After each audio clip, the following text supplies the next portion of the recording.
इतिहास की किताबों में अक्सर कुछ कहानियां दब कर रह जाती है। ये कहानी उन वीरों की है जिन्होंने अपनी मिट्टी, अपनी इज्जत, अपने अस्तित्व के लिए सब कुछ निछावर कर दिया। आज हम आपको एक ऐसे ही कहानी सुनाने जा रहे हैं जो सिर्फ एक विद्रोह नहीं बल्कि अन्याय के खिलाफ एक हुंकार थी। एक ऐसी हुंकार जिसने ब्रिटिश साम्राज्य को हिला दिया। एक ऐसी हुंकार जो झारखंड के वीर सपूतों सिद्धू कान्हू, चांद और भैरों ने की थी।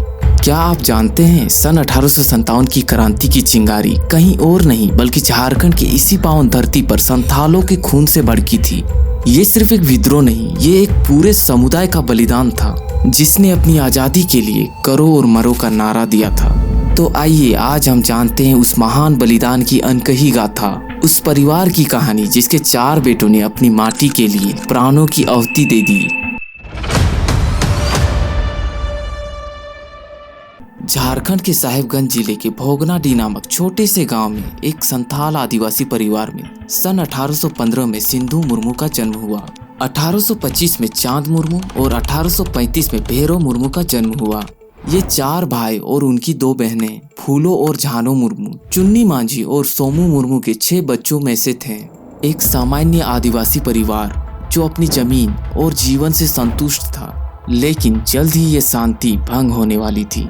संथाल परगना, जिसे पहले जंगल का तराई के नाम से जाना जाता था, 1790 से 1810 के बीच संथाल आदिवासियों का घर बना। लेकिन अंग्रेजों की नज़र इस उपजाऊ भूमि पर पड़ चुकी थी। लॉर्ड कॉर्नवालिस द्वारा लागू की गई अस्थायी बंदोबस्त नीति एक नया जमींदार वर्ग खड़ा कर दिया जिसने आदिवासियों का शोषण बढ़ा दिया। जरा सी मालगुजारी में अनियमितता होने पर जमीन नीलाम कर दी जाती थी। अंग्रेजों के अत्याचार बढ़ते जा रहे थे। शोषण, बलात्कार, सम्मान का हनन, ये सब संथालों को अंदर ही अंदर खोखला कर रहा था। ये सब देख के सिंधु और कान्हू से रहा नहीं गया। बचपन से ही उन्होंने अपने समुदाय पर होते अत्याचार को देखे थे। उन्होंने आवाज उठाने की कोशिश की, लेकिन शुरुआती दौर में किसी ने ध्यान नहीं दिया। मगर सिंधु ने हार नहीं मानी। उन्होंने अपने भाइयों और समुदायों को समझाया कि अंग्रेजों से लड़ना होगा। वो हमारे ऊपर जबरदस्ती का शोषण कर रहे हैं, उनका अधिकार है ही नहीं, हमें उनसे लड़ना होगा और अंग्रेजों को यहाँ से भगाना होगा, सिंधु ने कहा।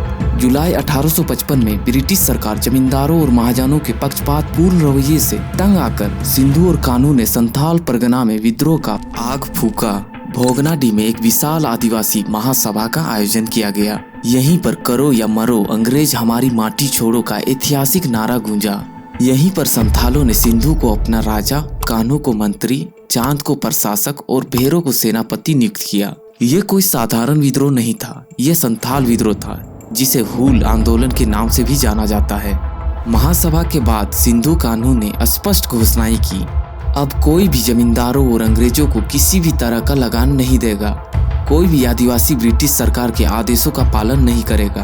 कोई भी आदिवासी अब ब्रिटिश और जमींदार के यहाँ काम करने नहीं जाएगा। अंग्रेज सरकार और जमींदार के शोषण करने पर हम मिलकर उनका बहिष्कार करेंगे और अगर नहीं माने तो हम उनको मार देंगे। तीर धनुष, फारसा, कटार जैसे हथियार अपने पास रखो। मरांग बुरु को अब हम इन अंग्रेजों की बलि चढ़ाएंगे। इन घोषणाओं के साथ ही संथाल विद्रोह का आगाज हो गया। कुछ ही दिनों बाद रेल निर्माण करने वाले अंग्रेज ठेकेदारों ने 3 आदिवासी महिलाओं के साथ दुर्व्यवहार किया। ये घटना आग में घी डालने का काम कर गई। कान्हू ने अपने साथियों के साथ मिलकर ठेकेदारों को मौत के घाट उतार दिया। अब जहां भी मौका मिलता संथाल विद्रोही अंग्रेजों को मारने से पीछे नहीं हटते थे। 7 जुलाई 1855 को अंग्रेजों को एक बड़ा झटका लगा। सिंधु के आह्वान पर किसी भी आदिवासी ने उनके यहाँ काम करने से इनकार कर दिया।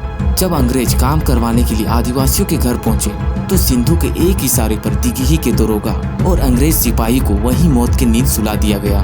दूसरी ओर कान्हू ने भी गुरुघुरिया थाने के दरोगा को मार दिया। सिंधु कान्हू के नेतृत्व में सैकड़ों अंग्रेज अफसरों को मौत के घाट उतार दिया गया। अंग्रेज और जमींदार इतने डर गए कि उनका घर से निकलना मुश्किल हो गया। लगभग 20,000 संथालों ने अंबर परगना पर हमला कर दिया, जहां अंग्रेज और साहूकार रहते थे। उन्होंने राजमहल पर कब्जा कर लिया और आसपास के अंग्रेज साहूकार बहुल गांव में आग लगा दी। अंग्रेजों के पास गोला, बारूद और आधुनिक हथियार थे, लेकिन वे संथालों के तीर कमान और भाले के आगे टिक नहीं पा रहे थे। संथालों के डर से अंग्रेजों ने पाकुड़ में मार्टिलो टावर का निर्माण करवाया। जहां वे छिपते थे और छोटे छोटे झरोखों से गोलियां चलाते थे। दुखद रूप से बरहेट की लड़ाई में चांद मुर्मू और भैरव मुर्मू अंग्रेजों की गोलियों का शिकार हुए और शहीद हो गए। अंग्रेजों ने भोगनाडीह में सिंधु कान्हू के घर पर छापा मारा और आग लगा दी, जिसमें उनके पिता चुन्नी माझी की मृत्यु हो गई। अंग्रेज सरकार ने सिंधु कान्हू को पकड़ने के लिए कड़े कदम उठाए और इनाम घोषित किया। कुछ गद्दार साथियों की मदद से कान्हू को ऊपर बंदा गांव के पास से गिरफ्तार कर लिया गया।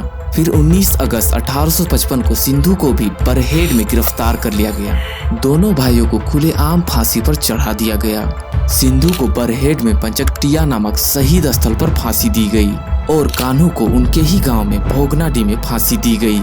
सिंधु कान्हू के बलिदान के साथ ही संथाल विद्रोह का अंत हो गया, लेकिन ये अंत नहीं, एक नई शुरुआत थी।